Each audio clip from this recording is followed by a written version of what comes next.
Oke, anak-anak, selamat pagi. Sukihotu Namo Buddhaya. Oke, anak-anak, apa kabar hari ini? Semuanya sehat ya? Nah, untuk hari ini Dhamma kelas.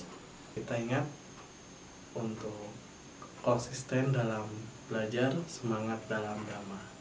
Oke, anak-anak, di rumah walaupun PJJ tidak tatap muka, kalian harus tetap semangat untuk belajar ya. Nah, untuk Dhamma kelas pada hari ini Bapak akan membahas tentang harta ya, atau bisa dibilang juga suatu kekayaan yang dimiliki oleh manusia. Nah, anak-anak perlu diketahui harta itu adalah suatu materi yang dimiliki oleh kita. Nah, untuk harta sendiri terkadang ada yang melekat dan ada juga yang tidak mempedulikan. Jadi dimaksudkan di sini adalah hartanya. Jadi ada yang seorang yang mengejar selalu harta tersebut dan ada juga yang dia hanya mementingkan suatu kebahagiaannya, bukan untuk hartanya. Nah, biasanya untuk manusia atau orang yang mengejar suatu kekayaan itu suatu tidak kekal ya. Jadi yang dimana ketika manusia sudah memiliki harta yang sangat banyak, dia lupa dengan dirinya, lupa dengan siapa yang dulu pernah membantunya. Nah, untuk harta di sini yang dimiliki oleh manusia kita bagi menjadi 4 ya, dibagi menjadi 4. Oke. Nah, sebelum masuk 4 pembagian harta di sini, anak-anak juga harus tahu bahwa ketika kalian sudah memiliki suatu kekayaan yang cukup, bisa dibilang terbebas dari finansial, tapi kalian harus ingat, jangan sampai terlena dengan harta tersebut. Nah, untuk harta di sini yang pertama, anak-anak tahu ya, harta yang tak bergerak. Nah, untuk harta yang tak bergerak, kita bisa ibaratkan sebuah bangunan, rumah, hotel, apartemen, dan sebagainya. Nah, untuk anak-anak yang dimana pada usia sekarang ini kalian fokus untuk belajar, dan ketika sudah waktunya untuk membeli suatu rumah, apartemen, nah itu adalah sesuatu kekayaan yang kita dapatkan. Nah, tapi ingat, harta yang tak bergerak di sini bisa hilang dengan sendirinya, bisa dengan bencana atau ulah manusia. Nah, untuk bencana di sini terkadang ada suatu peristiwa seperti gempa bumi, banjir, longsor. Nah, itu kita tidak tahu ya. Kita tidak tahu, terkadang harta tersebut bisa lenyap dengan sendirinya. Nah, kalau misalnya dari ulah manusia, harta dari ulah manusia itu terkadang ada yang iseng dalam arti apa? Iseng dalam arti kadang merebut. Jadi dia merebut suatu kekayaan dari saudaranya ya. Jadi dia ini serakah ya, bisa dibilang serakah. Nah, untuk harta di sini yang dari ulah manusia, kita juga tidak tahu siapa orang yang suka membenci kita, siapa yang orang yang peduli sama kita. Jadi kita juga harus hati-hati untuk harta yang tak bergerak di sini.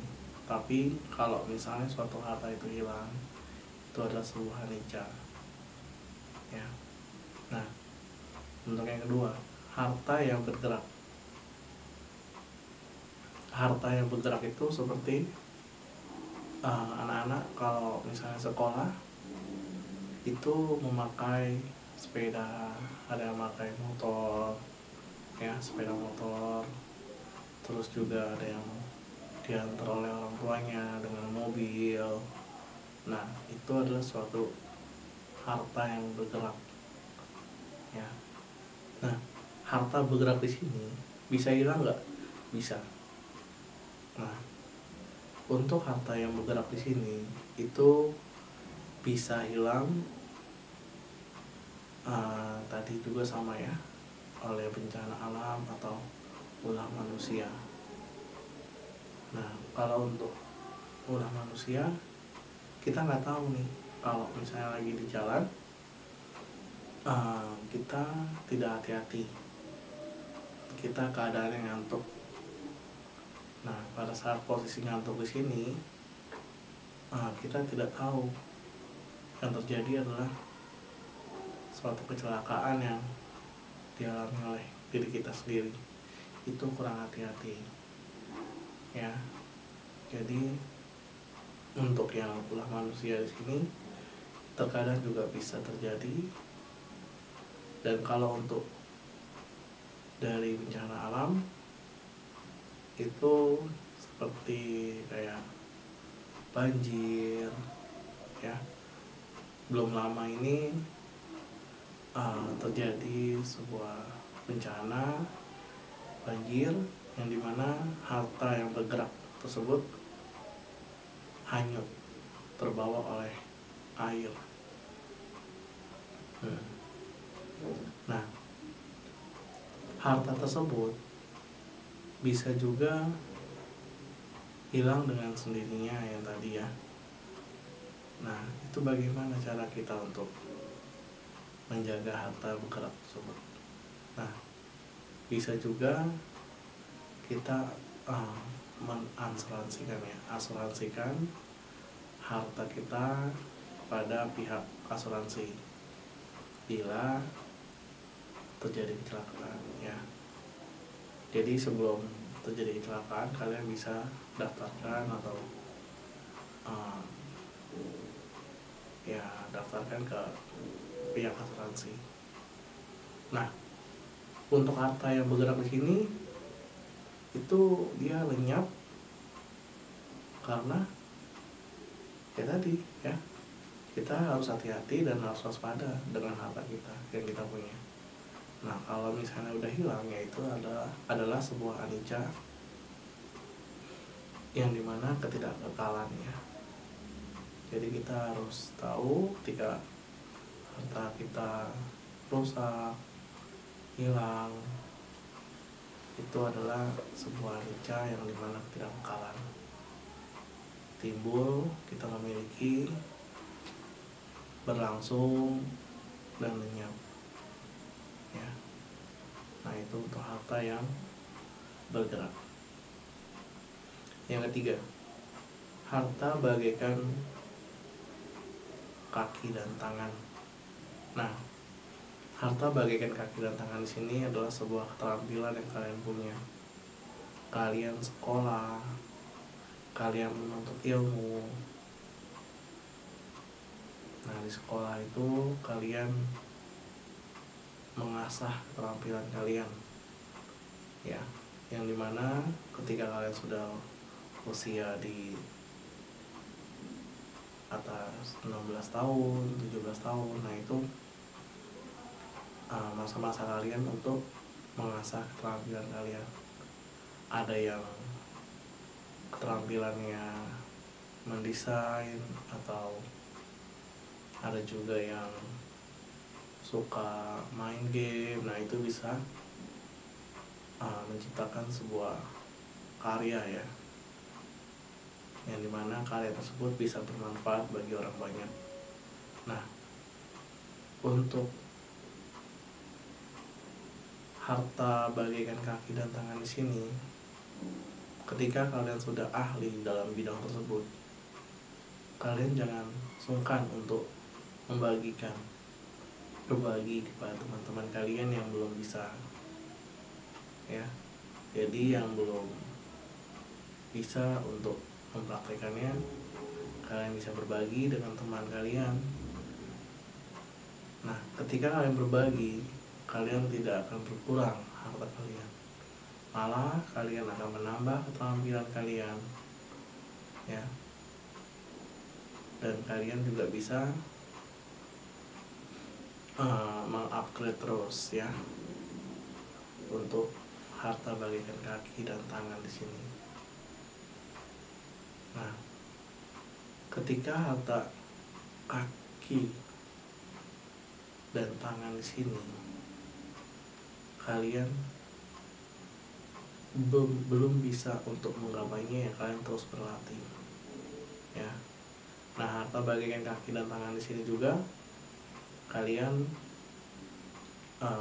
bisa mewujudkannya dengan suatu karya, ya, suatu yang bermanfaat untuk orang banyak. Nah, itu harta bagaikan kaki dan tangan. Jadi kalian jangan khawatir ketika ada teman kalian yang ingin mempelajari atau ingin belajar, ya, ingin belajar dari kalian. Kalian harus bisa untuk bagi dengan teman kalian. Nah, untuk yang keempat, di sini harta yang terakhir, ya, harta yang selalu mengikuti kalian, yaitu apa? Harta kebajikan, ya, dana, sila, samadhi. Nah, ketika kalian mempraktikkan dana, sila, dan samadhi, itu harta kebajikan kalian yang selalu mengikuti kalian, ya. Ketika kalian menjalankan 5 sila sebagai umat awam,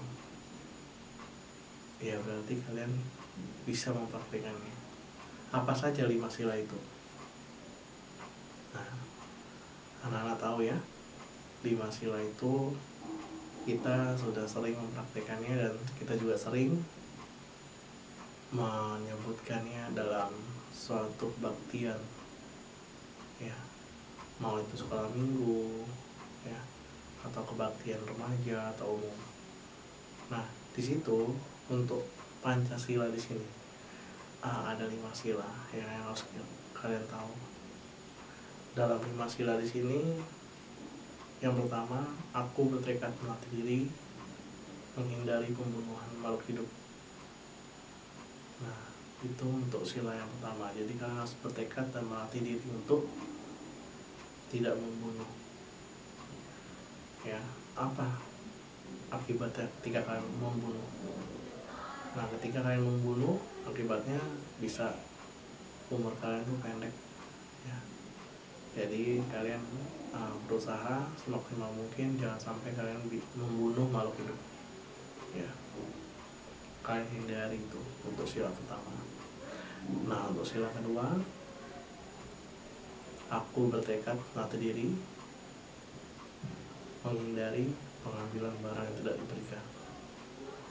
Nah, ketika kalian ingin sesuatu barang yang kalian belum punya, kalian usahakan untuk membeli atau meminjam. Kalau misalnya kalian belum punya, meminjam dan meminta izin pada orang yang punya, ya.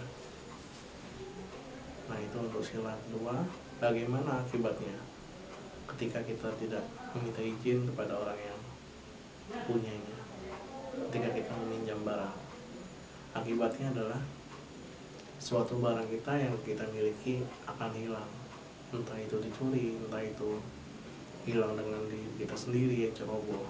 Nah, itu suatu akibat dari sila kedua. Nah, untuk sila ketiga, aku bertekad melatih diri menghindari perbuatan asusila. Nah, perbuatan asusila di sini untuk anak-anak di masa-masa kalian ini sangat rawan ya, jadi kalian harus berhati-hati. Untuk sila ketiga di sini kalian harus jaga, tahan diri ya. Untuk sila ketiga di sini yang disebut melanggar itu bisa disebut berpegangan tangan dengan lawan jenis, atau berpelukan, atau dengan ciuman dengan lawan jenis. Nah itu juga termasuk melanggar sila ketiga. Apa akibatnya? Nah, akibatnya di sini kalian akan dipandang oleh orang lain itu jelek ya, dan itu akan merusak nama baik keluarga kalian. Untuk sila ketiga di sini.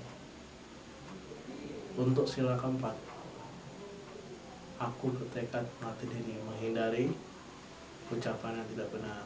Nah di sini dengan ucapan yang tidak benar di sini, berkata bohong, itu kalian harus hindari. Jangan sampai ketika kalian ingin berbohong kalian tidak sadar. Jadi kalian harus sadar bahwa berbohong itu adalah perbuatan yang tidak baik. Apa akibat berbohong? Nah, akibatnya apa? Akibatnya adalah kita tidak akan dipercaya oleh orang lain. Nah, sila kelima, aku bertekad mati diri menghindari minuman-minuman keras yang memabukkan ya, itu juga tidak baik. Untuk sila kelima, terutama bagi yang para laki-laki, kalian harus bisa hindari untuk minuman-minuman yang memabukkan, apalagi sampai kalian mabuk-mabuk. Itu hanya kesenangan sesaat ya. Jadi ya kalau bisa untuk sila kelima di sini kalian harus bisa cegah, dan lebih baik kalian minum air mineral. Nah, untuk sila. Nah, untuk yang dana, ketika kalian memiliki harta yang berlebih, kalian bisa berbagi kepada teman kalian yang membutuhkan, atau pada saat hari raya Katina kalian bisa berbagi kepada pikul sangha, berdana, jubah, obat-obatan, tempat tinggal, makanan, nah, sebagainya juga kalian bisa danakan. Kalian bisa berikan dana tersebut kepada orang yang membutuhkannya. Apa manfaatnya? Manfaatnya kita tidak akan kelaparan ketika kita berdana makanan. Ketika kita berdana minuman, kita tidak akan kehausan. Nah seperti itu contohnya untuk yang dana. Nah untuk samadhi, meditasi, ketika kita mempraktekkan meditasi, pikiran kita, batin kita tenang. Nah itu adalah suatu manfaat dari meditasi. Jadi ya kalau bisa kalian dalam satu hari ya meditasi minimal 5 menit cukup. Ya kalau bisa lebih ya syukur kalian bisa mempraktekkan meditasi dengan benar. Nah itu untuk harta yang mengikuti kita. Jadi untuk terakhir kesimpulannya dari saya, dari harta yang tadi saya jabarkan, tadi ada harta bergerak, harta yang tidak bergerak, harta bagaikan kaki dan tangan, dan juga harta sebagai pengikut kita atau kebajikan, harta kebajikan, harta yang selalu mengikuti kita. Nah dari harta tersebut kita juga harus ingat ketika kita sudah memiliki harta yang cukup, jangan sampai kita terlena dengan harta tersebut. Kita harus kontrol diri kita harus tahu, waspada, jangan sampai keserakahan, ego menghantui diri kita. Ya semoga untuk hari ini yang saya sampaikan bermanfaat untuk anak-anak. Terima kasih. Sekian, Sokihotu Namo Buddhaya.